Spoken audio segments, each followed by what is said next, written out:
السلام علیکم ورحمۃ اللہ وبرکاتہ۔ وعلیکم السلام ورحمۃ اللہ وبرکاتہ۔ نحمده ونصلی علی رسولہ الکریم، اما بعد فاعوذ باللہ من الشیطان الرجیم، بسم اللہ الرحمن الرحیم، رب اشرح لی صدری ویسر لی امری واحلل عقدۃ من لسانی یفقهوا قولی۔ فصل 58، عقوبات کی شرعی اور قدری اقسام۔ معاصی کی عقوبتیں دو قسم کی ہیں، عقوبت شرعیہ اور عقوبت قدریہ۔ کسی گناہ کی جب شرعی سزا دے دی جاتی ہے تو عقوبت قدریہ بالکل اٹھا لی جاتی ہے یا پھر اس میں تخفیف ہو جاتی۔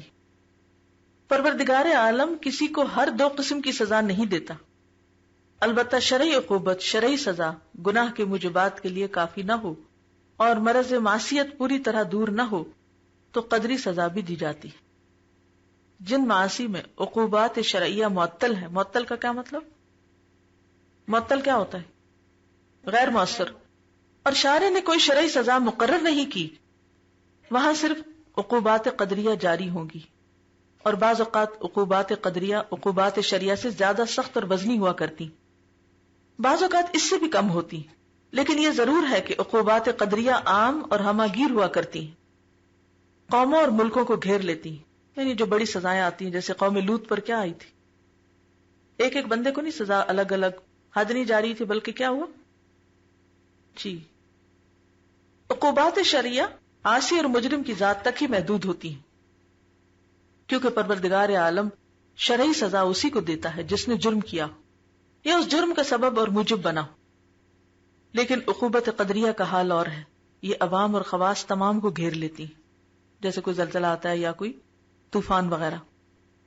کیونکہ معصیت یعنی گناہ جب خفیف، کم اور مستور یعنی چھپا ہوا اور مخفی ہوتی ہے تو اس کی مضرت یعنی نقصان صرف عاصی اور مجرم تک محدود رہتی۔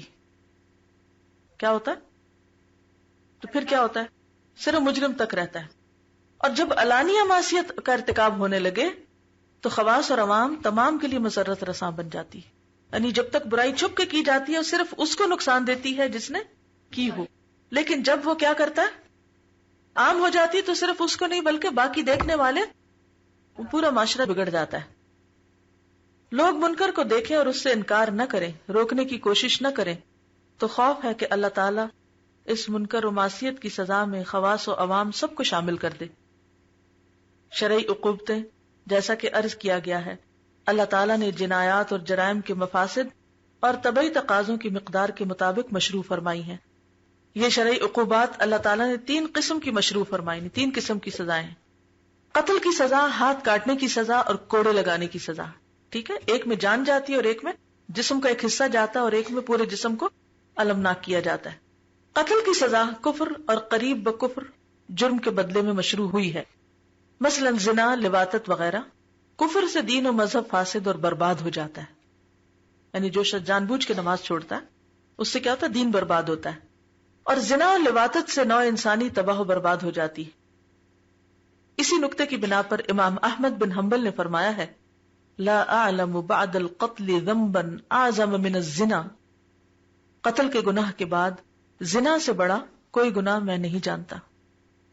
اسی قول کے استدلال میں حضرت عبداللہ بن مسعود کی یہ حدیث پیش کی جاتی ہے کہ رسول اللہ صلی اللہ علیہ وسلم سے پوچھا گیا کہ یا رسول اللہ، گناہوں میں سب سے بڑا گناہ کون سا ہے؟ آپ نے فرمایا، ان تجعل للہ ندا وہو خلقک، صحیح بخاری، تم کسی کو اللہ تعالیٰ کا مد مقابل گردانو حالانکہ تمہیں اللہ تعالیٰ نے پیدا کیا ہے۔ حضرت عبداللہ بن مسعود نے دریافت کیا کہ اس کے بعد بڑا گناہ کون سا ہے؟ آپ نے فرمایا، ان تقتل ولدک مخافتا ان یطعم معک، یہ کہ تم اپنے لڑکے کو اس لیے قتل کر دو کہ وہ تمہارے ساتھ کھائے گا۔ پھر دریافت کیا کہ اس کے بعد کون سا گناہ بڑا ہے؟ آپ نے فرمایا، ان تزانی بحلیلۃ جارک، یہ کہ تم اپنے پڑوسی کی بیوی سے زنا کرو۔ اس کی تصدیق اللہ تعالیٰ نے قرآن مجید میں یوں فرمائی ہے، اور جو اللہ کے سوا کسی دوسرے کو معبود نہ پکاریں اور ناحق کسی کو جان سے نہ ماریں کہ اسے اللہ نے حرام کیا ہے، اور نہ زنا کے مرتکب ہوں۔ حضرت صلی اللہ علیہ وسلم نے ان گناہوں کا ذکر فرمایا جو ہر نوع کے گناہوں میں بڑے گناہ ہیں۔ سائل کے سوال سے معلوم ہوتا ہے کہ وہ بڑے سے بڑے گناہ دریافت کر رہا تھا، تو آپ نے اس کے سوال کے مطابق جواب دیا اور بڑے بڑے گناہ بتلا دیے۔ قتل کرنے میں بڑے سے بڑا قتل یہ ہے کہ آدمی اپنے لڑکے کو اس لیے قتل کر دے کہ وہ کھانے میں اس کا شریک ہوگا۔ زنا کی تمام اقسام میں عظیم ترین زنا یہ ہے کہ آدمی اپنے پڑوسی کی بیوی سے زنا کرے۔ زنا کے درجے 2 چند سے چند یعنی ٹرپل افیکٹ بقدر مدارج حرمت کے بڑھتے ہیں، یعنی جتنی جتنی ان کی انٹینسٹی ہے اتنا ہی اس کی پھر سزا زیادہ ہے۔ شوہر والی عورت سے زنا کاری کرنا بغیر شوہر والی عورت کے ساتھ زنا کرنے سے بڑا گناہ ہے اور موجب عقوبت و سزا ہے، کیونکہ شوہر والی عورت سے زنا کرنے میں شوہر کی حرمت اور عزت کی دیوار بھی توڑی جاتی ہے، یعنی اس میں صرف عورت کی عزت پامال نہیں ہو رہی بلکہ اس کے شوہر کی بھی ہو رہی، اس کا بستر بگاڑا جاتا ہے، غیر کا نطفہ اور نسب اس کے سر منڈا جاتا ہے، یعنی اگر اولاد ہو اس کی صورت میں تو وہ کسی کی اولاد کسی اور کے نام لگ جاتی ہے۔ نیز اس قسم کی اور بھی بہت سی تکالیف اس کے شوہر کو پہنچتی ہیں، اس لیے یہ زنا بغیر شوہر والی عورت سے زنا کاری کرنے سے زیادہ بھاری اور زیادہ وزنی گناہ ہے۔ اور پھر اگر عورت کا شوہر اس کا پڑوسی ہے تو جرم اور بھی وزنی ہو جاتا ہے کہ زنا کے ساتھ پڑوسی کی بے حرمتی اور بے عزتی بھی ہو رہی، یعنی ایک اور حرمت بھی توڑ دی۔ چنانچہ حضرت صلی اللہ علیہ وسلم نے زنا کی اقسام میں اسی زنا کا ذکر فرمایا جو سب سے زیادہ تکلیف دہ اور ایذا رساں ہے۔ اسی طرح مہلک جرائم میں سے یہ سب سے بڑا جرم ہے، اور اسی زنا کے متعلق آپ نے فرمایا ہے لا يدخل الجنة من لا يأمن جاره بوائقه۔ مسند احمد بن حنبل، وہ آدمی جنت میں داخل نہیں ہوگا جس کے شر سے اس کا پڑوسی محفوظ نہ ہو۔ بڑے سے بڑا شر یہی ہے کہ اس کی عورت کے ساتھ زناکاری کی جائے، اور عند اللہ پڑوسی کی عورت سے زنا کرنا بے شوہر کی 100 عورتوں سے زنا کرنے سے زیادہ بھاری ہے۔ پھر اگر پڑوسی اس کا بھائی ہے یا قریبی رشتہ دار تو اس جنایت و جرم کے علاوہ قطع رحمی کا جرم بھی شامل ہو جائے گا اور گناہ اور زیادہ وزنی ہو جائے گا۔ پڑوسی اگر اللہ تعالیٰ کی اطاعت اور نیکی کے لیے گیا ہو، مثلا جہاد وغیرہ کے لیے گیا ہو، کسی نیکی کے کام میں گیا ہو، مثلا نماز کے لیے، تحصیل علم کے لیے یا جہاد کے لیے، تو گناہ اور زیادہ وزنی ہو جاتا ہے۔ چنانچہ کسی غازی فی سبیل اللہ کی عورت سے کسی نے زناکاری کی تو قیامت کے دن اس غازی کے سامنے لا کھڑا کیا جائے گا اور غازی سے کہا جائے گا کہ اس کی جس قدر نیکیاں تو لینا چاہے لے لے۔ رسول اللہ صلی اللہ علیہ وسلم نے یہ بیان فرماتے ہوئے فرمایا فما ظنکم، تمہارا کیا خیال ہے؟ غازی اس وقت کیا کرے گا؟ یعنی یہ اس وقت جب کہ لوگوں کو نیکیوں کی اس قدر ضرورت ہوگی کہ ایک ایک نیکی کے لیے آدمی مضطرب اور بے چین ہوگا۔ باپ اپنا حق اپنے بیٹے سے نہیں چھوڑے گا، کیا غازی اس وقت اس کی نیکیاں اس کے لیے رہنے دے گا؟ جبکہ اسے کہہ دیا گیا ہو کہ اس کی نیکیوں میں سے جس قدر چاہے لے لو، کیا چھوڑے گا؟ ایسا اگر اتفاق پڑ جائے کہ عورت ذی رحم میں سے ہے تو زنا کے ساتھ قطعی رحمی اور حرمت رحم توڑنے کا جرم بھی شامل ہو جائے گا، یعنی اگر رشتہ دار ہے عورت تو۔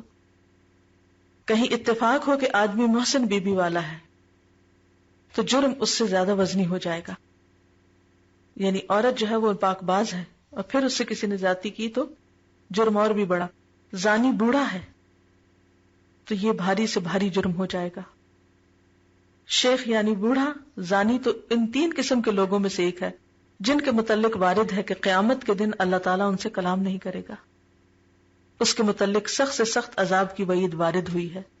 اور اگر اس کے ساتھ یہ شامل ہو جائے کہ زنا کا ارتکاب حرمت والے مہینوں میں کیا جائے یا حرمت والے شہر یعنی مکہ معظمہ میں کیا جائے یا ان اوقات میں کیا جائے جو مقبولیت دعا کے اوقات ہیں، مثلا اوقات نماز میں یا اوقات اجابت دعا میں، تو یہ جرم زیادہ سنگین ہو جائے گا۔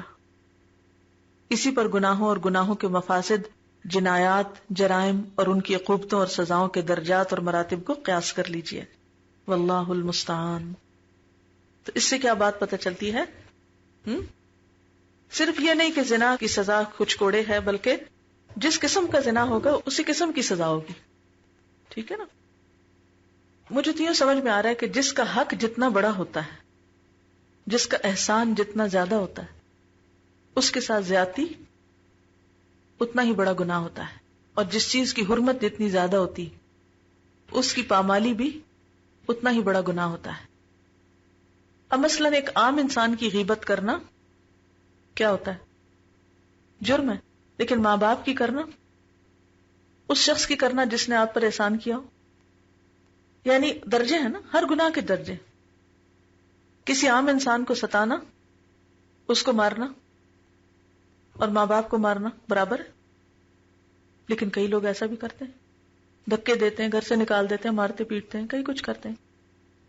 جی آپ بالکل نہیں، گناہ ہر حال میں نقصان دہ ہے، الا یہ کہ انسان سچی توبہ کر کے گناہوں کو چھوڑ دے، ورنہ یا تو دنیا میں ان کی سزا ملے گی اور انسان کو پاک کر دیا جائے گا، یا پھر یہ ہے کہ جہنم کی آگ میں جلا کے پاک کر کے پھر انسان کو جنت میں بھیجا جائے گا. تو اللہ تعالی ہم سب کو اپنی رحمت کے سار میں رکھے اور ہر طرح کے ظلم اور زیادتی اور گناہ سے محفوظ رکھے. سبحانک اللہم و بحمدک، نشہد ان لا الہ الا انت، نستغفرک و نتوب الیک. السلام علیکم و رحمۃ اللہ وبرکاتہ.